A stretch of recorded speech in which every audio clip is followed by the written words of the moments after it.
Hello and welcome to lecture number 18 in our course on project stakeholder management. And today we will be continuing our analysis of the stakeholders by looking at their attributes. So attribute analysis, that is going to be the subject of today's lecture.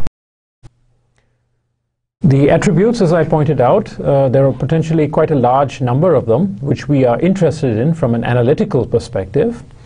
The attributes of stakeholder power, the stakeholder interests on a project, the concerns which the stakeholders may have regarding the project, their attitudes and their behaviors. One can also talk about expectations and perceptions, but I would like to focus more on these particular attributes. If you can understand these attributes, then you have got the key to properly managing and engaging your stakeholders effectively for the betterment of your project.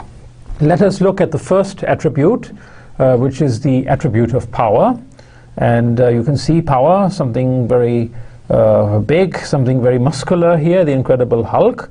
But that's not quite what I have in mind as far as stakeholders are concerned.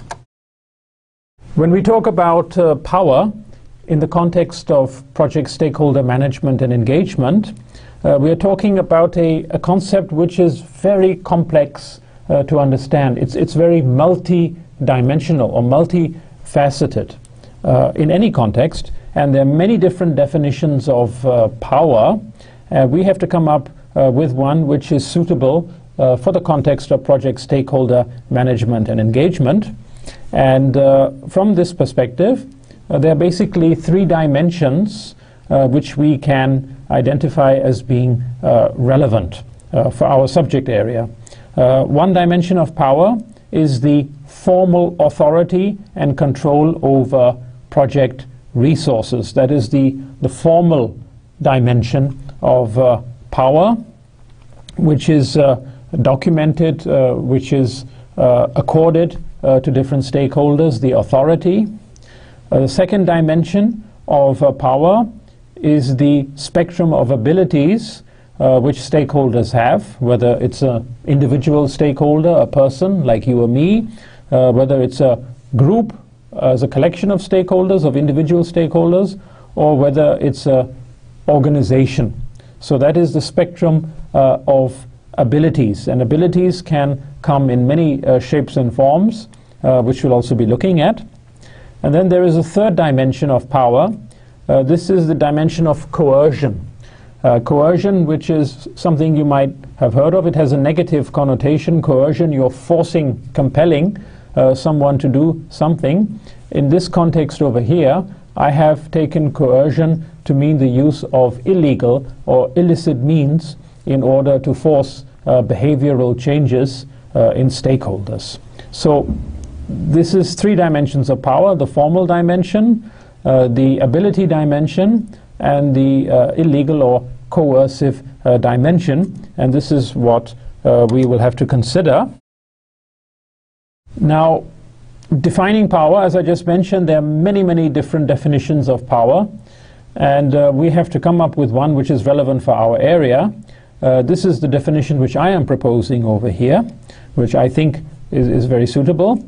I define power as, in the context of project management, as the degree to which project stakeholders can exercise authority, influence, and/or coercion with a consequent, that is, positive or negative impact on a project's managerial and technical processes, work activities, deliverables, phases, and so forth. So the degree to which the stakeholders can exercise authority, influence, and/or coercion, with the result that there is a positive or negative impact on the project and its managerial and technical processes, deliverables, activities, phases, subphases, and so forth, and so forth.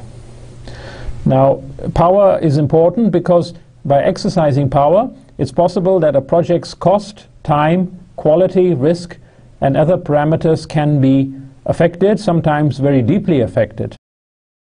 And of course, we want stakeholders to exercise their power in a manner which is good for our project, which facilitates our project. We do not want them to exercise their power in a manner which is going to cause complications for us, in the sense of, for example, cost overruns, or schedule overruns, or image damage to our project, and so forth, and so forth. So this is what we have got to look out for. Now, when we're talking about the power of stakeholders, there are some things we have to keep in mind.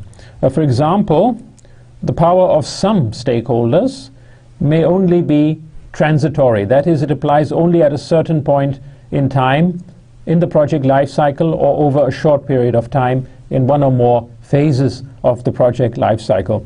Sometimes you have got stakeholders, powerful stakeholders, who come in, perform a certain function or certain role on the project, and after they have performed their role or function, they leave. They're no longer part of the project, and they have no more power over the project. For example, an auditor who's coming to do an audit of the project. The auditor, he, she, it, if it's a team, they will have power in the sense that, well, they can have access to all the information, they can come up with a report, and the management of the organization which is conducting that project, they might decide to abide by that report and take the necessary measures which have been recommended in that report. So powerful in that sense, but after they're gone and they're no longer needed, or their work is done, they no longer are powerful with regards to the project, because they have no more function, no more role to perform. So some stakeholders, they may have only transitory power. Other stakeholders may have non-transitory power. That means it may go over an extended period of time. It may go over the whole project life cycle. The senior manager or the chief executive of an organization, for instance, can say, well, you know, this project, much of it has been done, but it's not going to add value to our organization. It's not really going to contribute to our mission or to our long-term goals and objectives, so we might as well terminate this project. The CEO has the power to do so, and can do so at any time over the whole project life cycle. So there is this non-transitory element of being able to exercise power. In addition to this time boundedness, or this time relatedness of power, short-term, point in time, long-term, there is also this intensity dimension. The intensity of stakeholder power may change over the project life cycle. Some stakeholders may become more powerful as the project goes further down the line. They might form associations, or they might form groups, or interest groups, or lobby groups, for instance, and their power over the project would increase, while others may decrease, which are no longer playing such a useful role or have no further interest in terms of the project. So when you're talking about the power factor, you have to consider these things also. Some stakeholders may have a narrow power focus, which is confined to one or a few specialized project areas and activities. As I pointed out, there was this auditing team, for instance, that could be restricted only to the auditing aspect. Or you may have, for example, an external quality consultant as a stakeholder who advises the project team on quality issues. So this quality consultant is only concerned with quality issues. That is, the scope is restricted to quality. It's not concerned with anything else, like procurement, for instance, insofar as it has no relationship to quality. Then you have other stakeholders who may have a very broad power focus, which can determine the course of the whole project. As I said, for example, the chief executive, if he decides to cancel a project or prematurely terminate it, or the project steering committee, which we have looked at in a previous lecture. Very powerful, because they have a lot of influence over how the affairs of the project are being conducted. So when you talk about power, you have to see it in a very relational sense. There's so many factors, there's so many dimensions which also affect power, or which have some relevance for the way power is looked at in project stakeholder management and engagement. Now, obviously on a project we would like to have as many stakeholders as possible on board, meaning they support the project. And if we have many powerful stakeholders who are supporting the project, our life will be easier. On the other hand, if we have powerful stakeholders who are opposing our project, well, then our life can be nightmare. So on any project, powerful supportive stakeholders will intervene, may intervene in it positively as facilitators, by providing resources, support and encouragement to the project, while on the other hand, powerful adversarial stakeholders may intervene in the project negatively as obstructors by causing an increase in the cost of the project, schedule slippage or overruns, undesired changes in the project scope, or in the very worst case, the eventual abandonment or premature termination of the project, as something which of course we don't want to have. We don't want our project to be prematurely terminated because of stakeholder actions. So it should be quite clear that we would like to bring as many powerful stakeholders on our side as we can, and we would like to have as few negative stakeholders against us as we possibly can. So that is why we always have to be mindful of the power of the stakeholders. Who are in favor of our project, who are against our project, how powerful are they? Plus we have to consider all the other factors which go with it, like the time nature, the transitoriness or the long-term nature of the stakeholders and their power, and the other considerations which we have just briefly looked at. Now, when we talk about power, we have been talking in general terms, you know, powerful stakeholders, powerful supporting stakeholders, powerful adversarial stakeholders, this and that. But what are the specifics of power? How can you visualize power? What are the manifestations of power? And how can they affect our project? Well, power, because it's such a large, complex concept.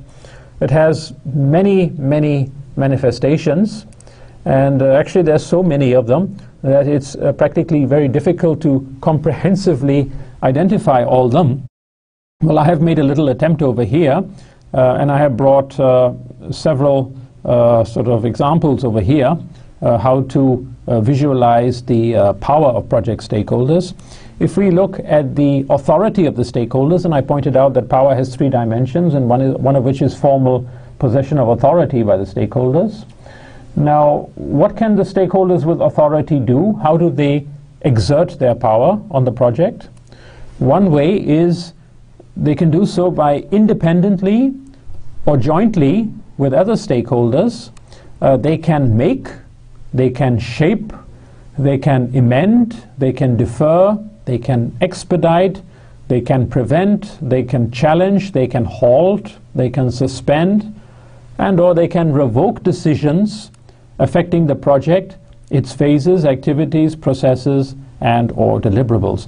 So all these things they can do: making, shaping, amending, deferring, expediting, preventing, challenging, halting, suspending, revoking, etc., etc., etc. with regards to decisions.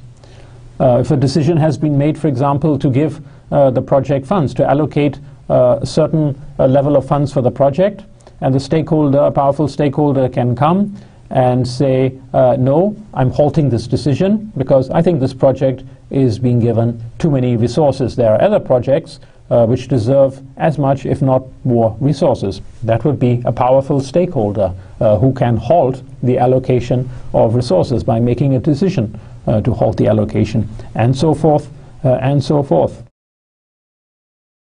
Another manifestation of stakeholder power, formal authority, is the delegation of decision-making and control over decision-making processes.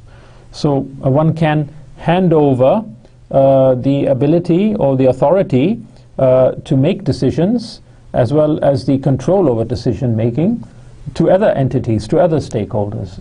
Chief executive can say, well, yes, I will delegate the decision-making powers to this committee, or to this sponsor, or to this project manager, and so forth, and so forth. This power is there. The CEO, for instance, can do that by virtue of his position in the organization. This power is there. Another manifestation of power is its accessibility.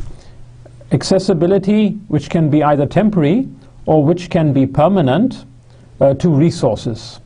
Now, or the control over resources. Now, what are the resources which one has got on a project, or which one needs in order to conduct a project?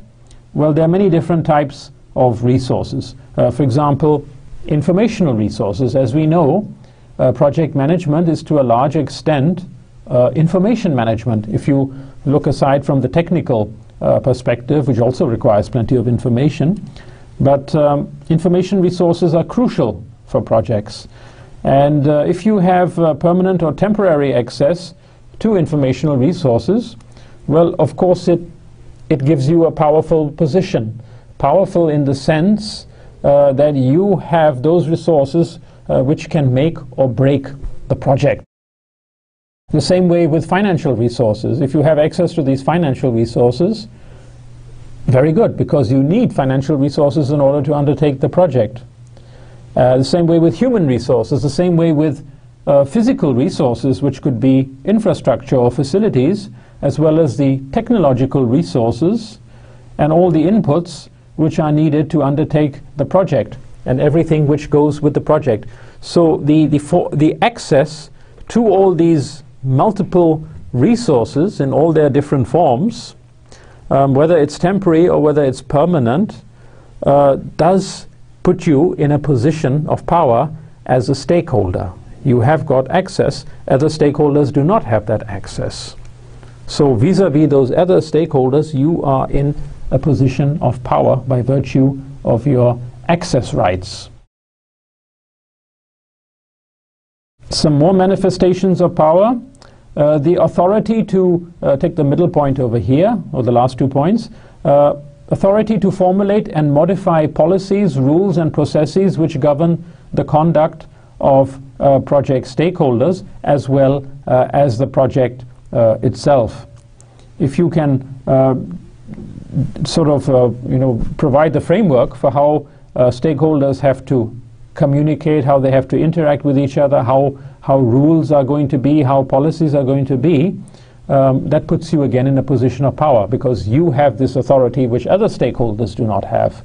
And by using your authority to formulate and modify all these policies and rules and processes, you can in effect determine the course of the project and the way in which the project is going to be undertaken. The authority to give, change and revoke permits, concessions, etc. Well, like local government agencies, if you are doing a construction project, for instance, and you need certain permits, you need certain concessions, and you have to go to the local agency for these permits and concessions, and they have the authority to give it to you or not to give it to you, of course with some valid reason, that puts them in a powerful position. Because if they don't give you your permit, they don't give you your concession, that will affect your project negatively. The ability of stakeholders to shape project contracts with a view to enhancing their interests vis-a-vis other stakeholders. We all know that projects are built also on the foundation of contract between primary stakeholders, internal stakeholders. On any project there can be a number of contracts. On mega projects there will be a huge number of contracts in some shape or the other. And if you have got some stakeholders who can shape the wording or shape the formulation of the contract in a manner which is good for their interests, then these are powerful stakeholders. If you have, for example, a company which is providing specialized services and it has little or no competition, well, that puts that company in a very strong shape to dictate what kind of services it's going to provide, under what conditions it is going to provide those services. And you can either take it or leave it. So depending on the business environment, if they have lots of other business, they can say, well, okay, I will contribute to your project and I will participate in it, but this is how the wording is going to be formulated. You take it or you leave it. And of course, contract is also a way of sharing risks, and it could be that powerful stakeholders can shift more risks to the other stakeholder and keep less risks for themselves. Another manifestation of power is the exercising by project stakeholders of a range of options at their disposal to influence the perceptions, attitudes, and behavior of other stakeholders for or against the project. This is especially good for secondary stakeholders because they have a lot of options at their disposal, and from very soft options to very hard options, legal options, sometimes using illegal options. And by using these, they can influence other stakeholders, they can influence primary stakeholders, and they can influence also secondary stakeholders, and try and push them towards or away from the project. Another manifestation of stakeholder power is the use of administrative, political, legal, and/or legislative entities to further stakeholder goals in relation to the project. Administrative, local administration, local government agencies, political parties, legal, the courts, legislative entities, the parliament, the local councils who are making rules, regulations, one can influence these in order to further their own goals. If one has the ability to influence these entities, then one is a powerful stakeholder, as opposed to those stakeholders who cannot influence these entities. Possession of specialist knowledge, skills, and long experience. Well, that puts you in a powerful position, because if you are a very knowledgeable, experienced stakeholder, other stakeholders will look up to you as an example. They will look up to you for guidance, because you know things, or you know how to do things which they may not be knowing so well. And that is why, because they look up to you, because they take your inputs, because they follow your guidance and maybe your instructions, that puts you in a powerful position to influence them, or to tell them how to act with regards to the project. Personality, under which comes charisma and charm. Status, reputation, respect, and admiration commanded among project stakeholders. Certain personalities, certain celebrities, certain leaders. When we talk about charisma and charm, that we start overlapping or broaching into the subject of leadership. Well, the personality of stakeholders and the way they can inspire other stakeholders, that also puts them in a powerful position, because the other stakeholders then will pay more heed or pay more attention to what these stakeholders have got to say. Soft skills, interpersonal and leadership skills. Again, I cannot emphasize how important such skills are. Interpersonal and leadership skills, communication skills, motivation skills, inspiration skills, negotiation skills, conflict management skills, persuasion, even manipulation in the negative side of it. All these puts a stakeholder in a very powerful position vis-a-vis others. Those who can communicate better, can put their point better across, are more easily understood than those who cannot, for instance, communicate so well. So if you have these soft skills, and if you can utilize them very well, that puts you then in a relatively powerful position compared to your other stakeholders. It goes on and on. You can see power is a very, as I said, very complex, a very multidimensional concept, which is, at first glance not so easy to comprehend, but when you start going into the actual mechanics of power, then you can see how it is, and how power can come to its can bring about change for the betterment or for the worse of the project. One further manifestation of power is the ability of project stakeholders to network and form coalitions with other stakeholders, or to prevent the emergence of such networks and coalitions. Once or twice before I have used the term coalition networking between, for example, non-governmental organizations when they get together to pool their resources, to pool their know-how, to pool their mechanisms and systems in order to oppose certain projects. Now, if the stakeholders can easily network and form such coalitions, well, then it puts them in a very powerful position, because now they're not talking only with one voice, but they are talking as a collective voice, which could be many voices, as a single unit for or against the project. Creativity and resourcefulness, that is also a manifestation of power.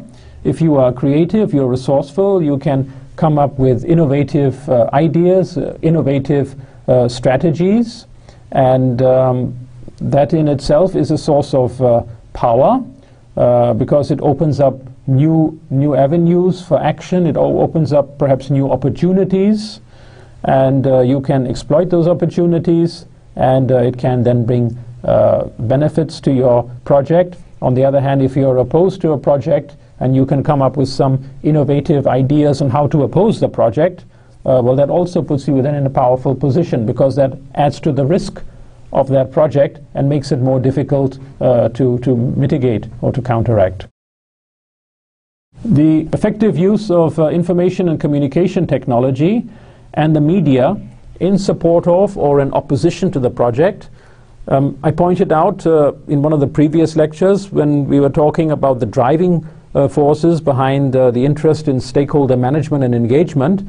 Information communication technology features very highly. It's one of the 9 drivers, and the media also. And this technology can be used not only to facilitate a project and make it easier to do, but also it can be used against a project. So it has got 2 faces, and the stakeholders, whether they are for the project or whether they are against the project, if they can make effective use of this technology, and if they can also influence the media for or against the project, well, then that is very powerful. They have a very sort of powerful manifestation over here, because the media, for instance, is a very powerful opinion shaper. And if you can influence the media, say, for example, against a project, well, then you are a powerful stakeholder. Power also means the authority to compel reluctant stakeholders to involuntarily pursue certain courses of action, or to compel them to do likewise by resorting to illicit means such as violence and intimidation. On the one hand, you have authority here, which is formal power, that is related to primary stakeholders. They can force other stakeholders to pursue certain courses of action. They can overrule, for example, the project manager or the project team and say, no, you don't do the project like this, you will do it like this. At the same time, you may have stakeholders who can resort to illegal means, such as violence and intimidation, sabotage of project sites, for instance. That is a possibility, and that happens also quite a bit. Demonstrations, violent demonstrations, rioting at project sites. Another manifestation of power, you have control over incentives, rewards, and punishments. Now this again refers to the primary stakeholders, hiring and firing, recruiting, selecting people, promoting people, suspending people, transferring people, for example, project staff. If you have the authority, the control over this, then again you are in a powerful position. Project manager, for example, would have some of these functions maybe, and the functional organizations or the functional departments within the organization which is undertaking such projects, they would be having similar sort of functions here.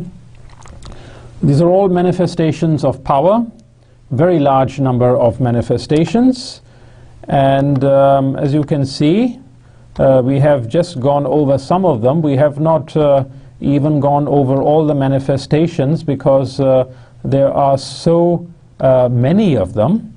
It goes on and on and on. But I think you get the point. And from a project stakeholder management and engagement perspective, what we want to do is we want to look in detail at what the specific power of the stakeholders are. So basically at the microscopic level, we want to look at the individual stakeholders, and we want to see each and every power which they have got in relation to the project. And keeping in mind whether they are supportive stakeholders or adversarial stakeholders, primary stakeholders or secondary stakeholders, whether the power is temporary or for a certain point in time, or whether the power is for a longer point in time, and whether the scope of the power is narrow or whether the scope of the power is broad. But all this are things which we have to look at, and we have to understand in order to properly analyze our stakeholders, and then in order to properly manage and engage them afterwards. We've always looked at stakeholders individually, as individual entities, whether it's a person, a he or a she, whether it's a group, whether it's an association or an organization or an agency or even a country. We have always looked at stakeholders as you could say, as individualized entities. In practice, in the real world, stakeholders are often in a relationship to each other. Whether it's the primary stakeholders who are providing the inputs, who are actually doing the project work, they all have to coordinate with each other, they have to cooperate with each other, they have to communicate with each other. We've looked at that very early on in the course. But also the secondary stakeholders, many of them, they can form networks, as I had pointed out, they can form coalitions, or they stand in some sort of relationship to other stakeholders.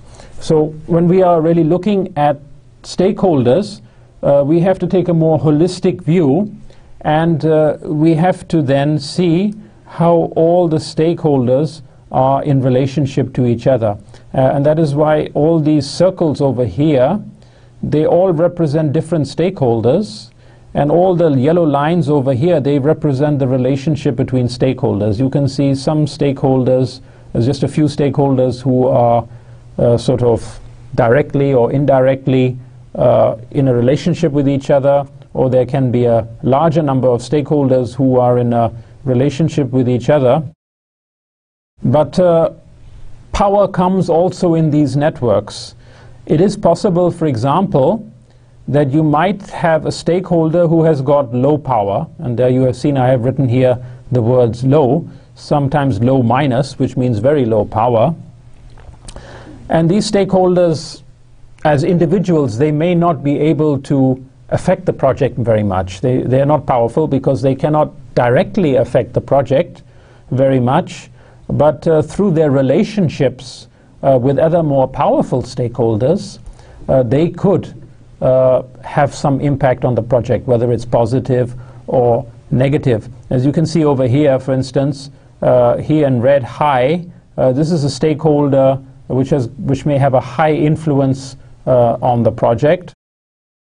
And then you have got other stakeholders here who have a low influence on the project. So when you are doing your stakeholder analysis, you also have to try and identify the depth, intensity of relationships between the stakeholders. Because if you don't, that may lead you to coming up with engagement strategies, management strategies, which might focus on the more powerful stakeholders, but it might ignore the more or the less powerful stakeholders who are indirectly powerful, who through their influence on the more powerful stakeholders, they can affect your project. So this is something which you also have to keep in mind. Managing stakeholder relationships and networks can be an especially complex and challenging task for the project manager and team and the other stakeholders who are also managing. Even identifying and evaluating relationships between stakeholders can be very difficult, especially when there is a large and heterogeneous external stakeholder community. Lots of resources, skills, etc. are needed. Some project stakeholders may appear relatively powerless, those who are given here as low, low minus, and hence unimportant. but in fact they may be able to influence the powerful stakeholders, such as here, for or against the project. So don't think that because a stakeholder looks unimportant or uninspiring or unpowerful, that they are not powerful. They may be indirectly very powerful, and they can affect your project. That's why you have to look at the relationships, the networks which exist, if you can identify them.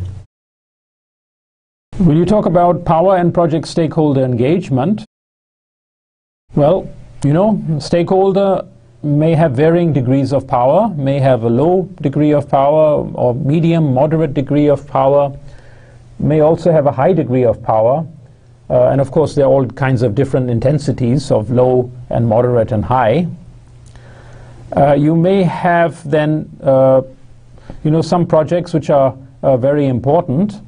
And obviously, the more important your project is, the more importance you have to give for developing and implementing effective project stakeholder engagement strategies. Because the success of your project depends a lot on the quality of your engagement strategies. And if it's a very important project, then you have to see that you have a very, very good engagement strategy, because if you don't, that project may fail. And if that project fails, then you have wasted all your resources. You have wasted your investment, your time, your image will suffer as a result. Stakeholders will be dissatisfied in future. You may have other issues with them then. So that is why the more important the project and the more powerful the stakeholder, the more focus you have to give on that stakeholder to keep that stakeholder supportive of your project and satisfied.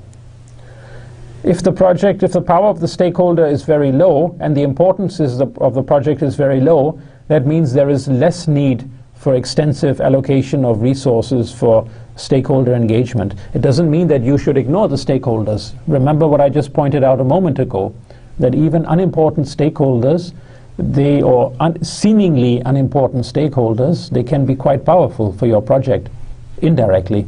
So here also one has to be careful, but comparatively speaking, you would focus a bit more on your high power stakeholders.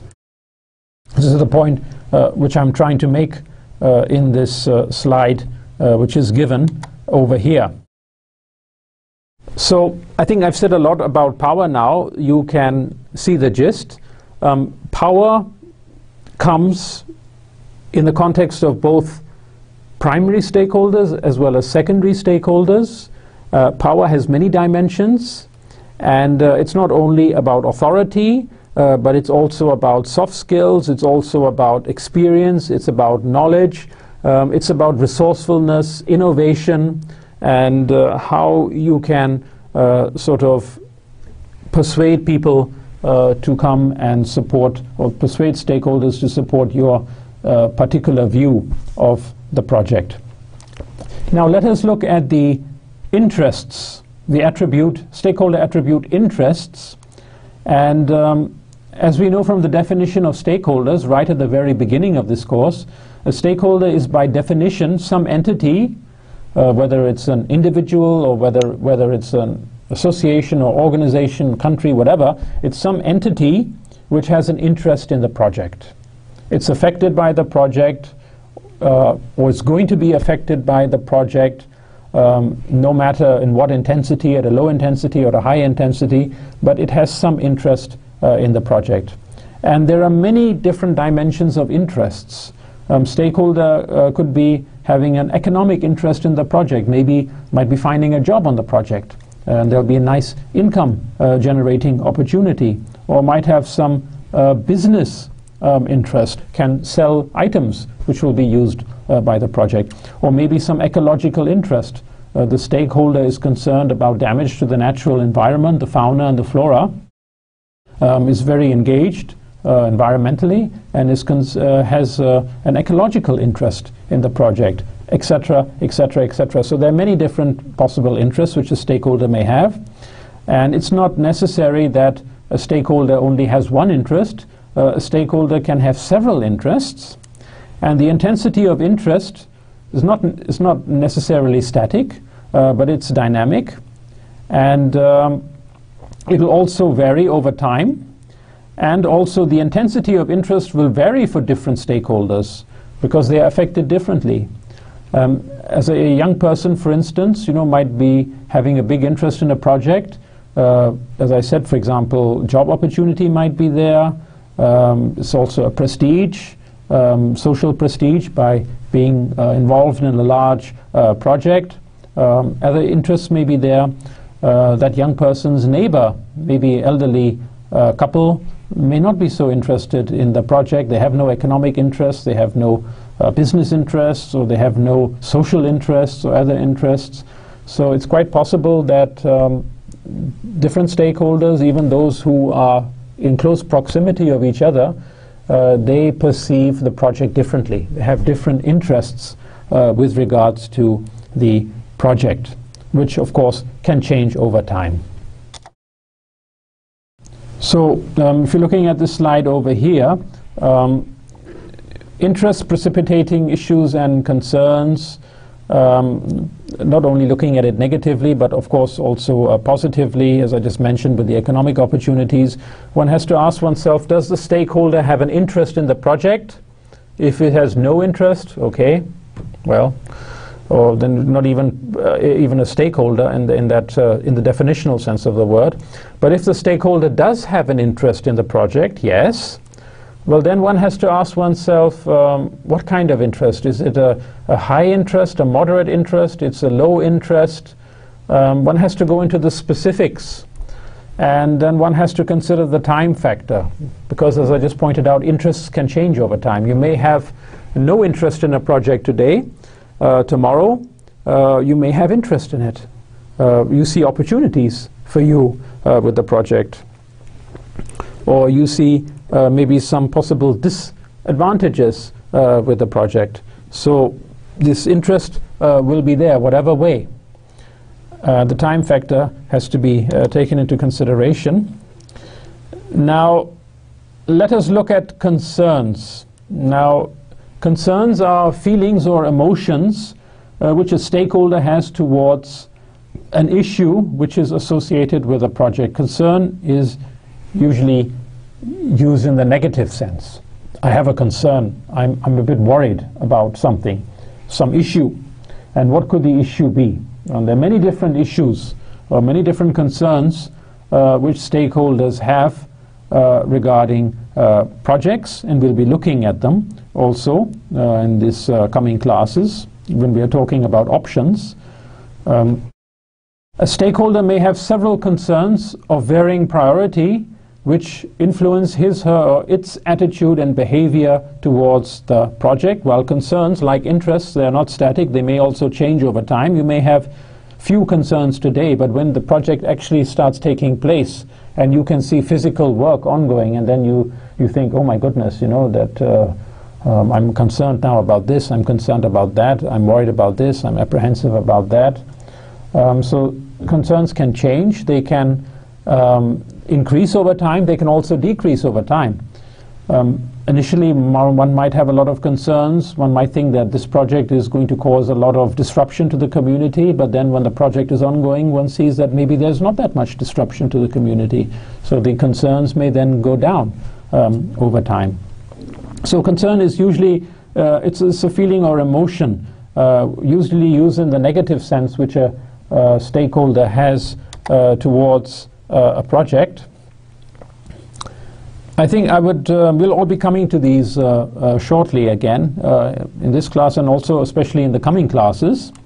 I just thought I should just give you sort of a quick overview of the attributes and their importance for the project and for the project stakeholders. For those of you who have some background in psychology, you might have come across this pyramid over here. It's called the Pyramid of Needs, and it's from an American psychologist and professor, Abraham Maslow, who is deceased now. He came up with this pyramid already in the 1940s in a paper which he wrote, A Theory of Human Motivation. The basic pyramid came up, and over time it's also been subject to some modifications. It's widely accepted, although there also is criticism in some quarters of this model. Well, what Abraham Maslow has done is he has grouped human needs in various categories over here. You can see the categories: physiological, safety, loving belonging, esteem, self-actualization. And with each of these categories, he has given here certain needs, activities. You can see over here, everyone has got physiological needs: breathing, food, water, sex, sleep, homeostasis, excretion. People also have got a need of being loved and a sense of belonging, friendship, family, intimacy, security, of course, esteem, respect, confidence, self-esteem, and so forth. Now, this basically applies to everyone, this pyramid, and it also applies to stakeholders, especially when you're talking about individual stakeholders, people like you and me. We also have got these needs, and in the context of projects, we would like to see how these needs interface with the project environment.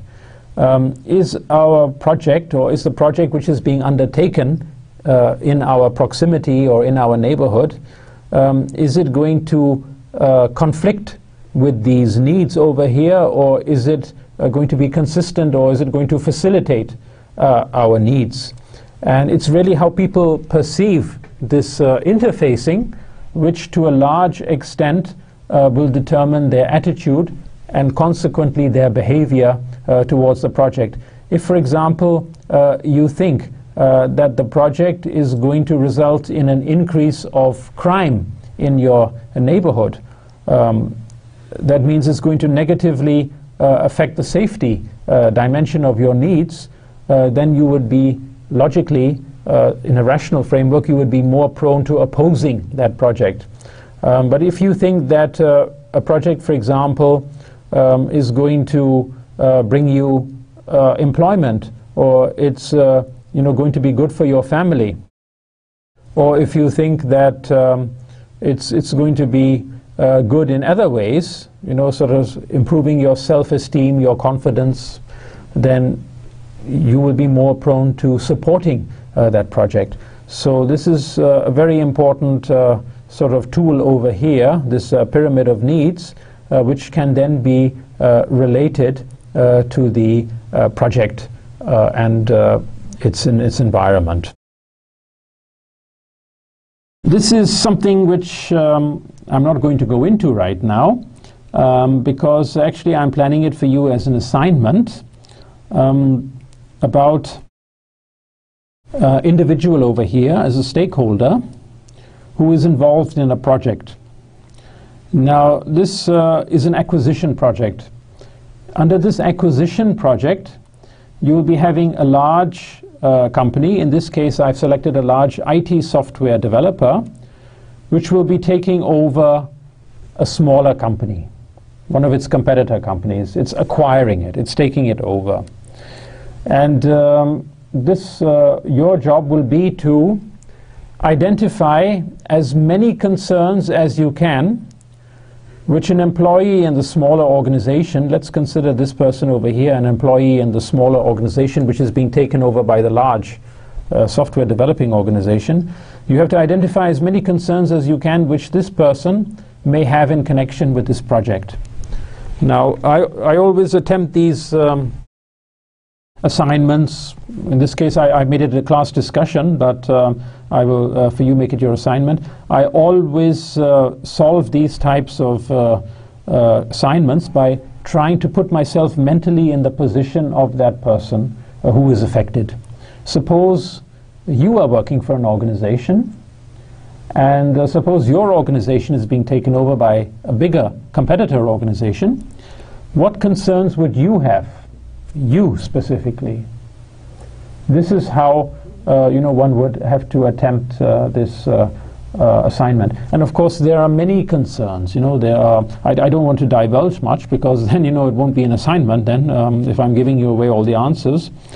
But there are so many specific concerns. I have identified as part of my brainstorming exercise over 40 individual concerns. And what you will have to do, of course, would be to come up with what you think are the major concerns. I'm quite sure that all of you will come up 70 or 80% with the same concerns. They are quite logical, really, when you think about them, when you put yourself in the position of this employee.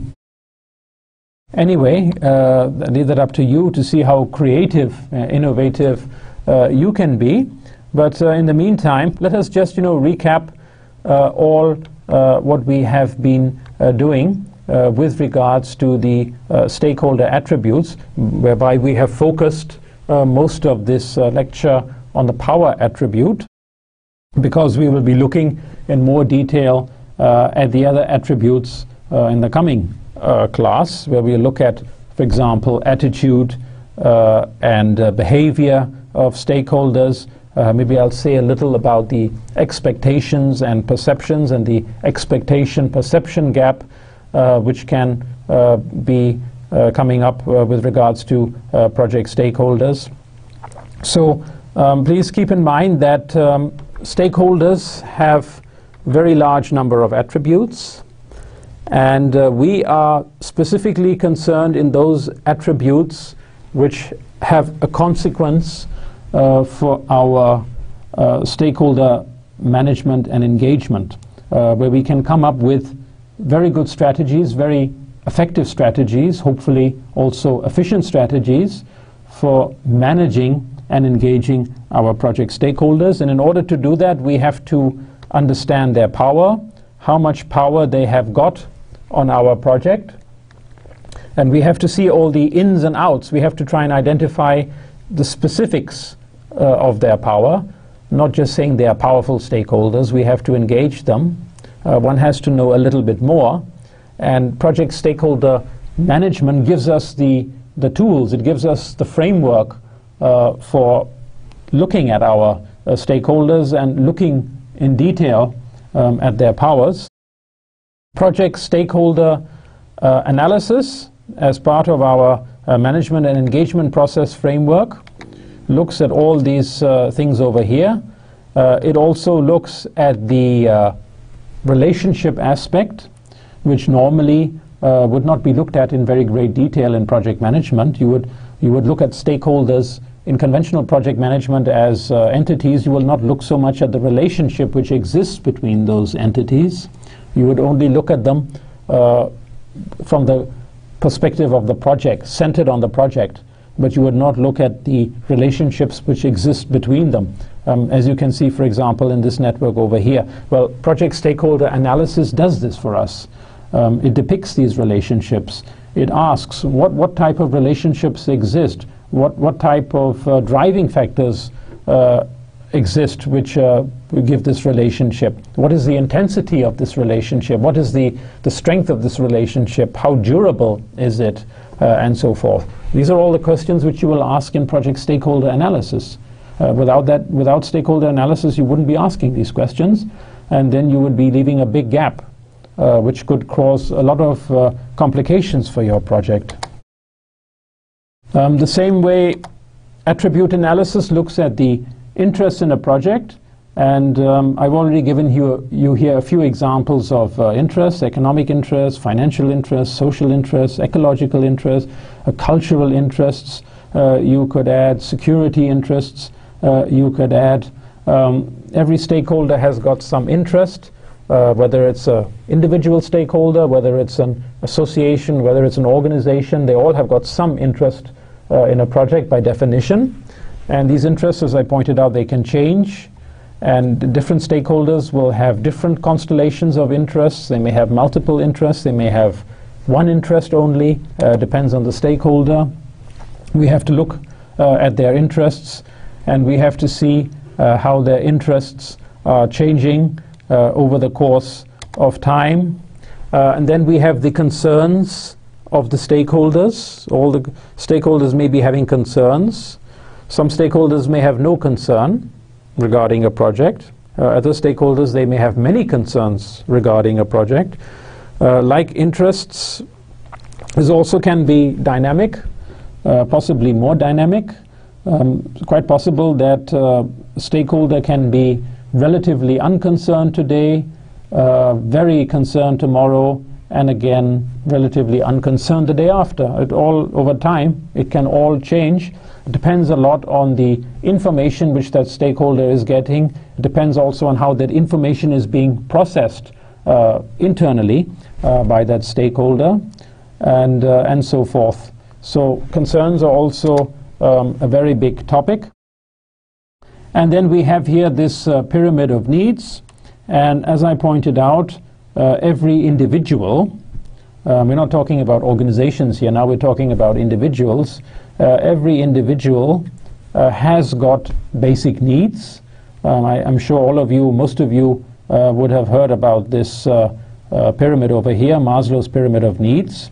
And these needs are given here, categories of needs are given on the left side here in the white field. And the components of these needs are all given here in the pyramid, in the different colored steps of the pyramid. And one has to see that whatever project one is undertaking, for example, if it's a construction project, if it's making a new shopping mall, if it's an event project, whatever, or it's a development project, one has to see how these needs interface with your project environment. How is your project affecting these needs? Is it obstructing these needs? Is it facilitating these needs? If it's obstructing these needs, of course, it's going to cause opposition to your project. If it's facilitating these needs, then it's going to create support for your project. That one has to work out individually, and then one has to see what kind of interfacing is taking place over there. Anyway, I think we should leave it at that for today, because we've already covered quite a bit of ground. We have looked at quite a bit of things, and we'll be having a lot more to do. As you can see, project stakeholder analysis, it's not a very easy thing to do. It requires a lot of thinking, requires a lot of informational input. It also requires some creative approaches, and it also requires a lot of expertise and experience in order to come up with a very good quality analysis. Without good quality analysis, of course, we are not going to be able to come up with good quality strategies. And without good quality strategies for managing and engaging our project stakeholders, we are not going to serve our project. We are actually maybe going to do the reverse. We are going to cause damage to our project, which is what we don't want to do. We want to do things in a way in which not only the project is brought forward, is facilitated, but also our stakeholders are catered for, their needs are catered for, their interests are catered for, their concerns are addressed, and then hopefully it can be a win-win solution where the project is going to benefit, as well as the stakeholders, whether they are primary, whether they are secondary, especially if they are secondary, that they also are going to benefit in some way or the other from the project. Anyway, that's all for today, and thank you very much for bearing with me. And in the next lecture, we are going to continue with our look into the attributes and also into cost analysis, cost-benefit analysis in a framework for the stakeholders. So thank you, and see you in the next class.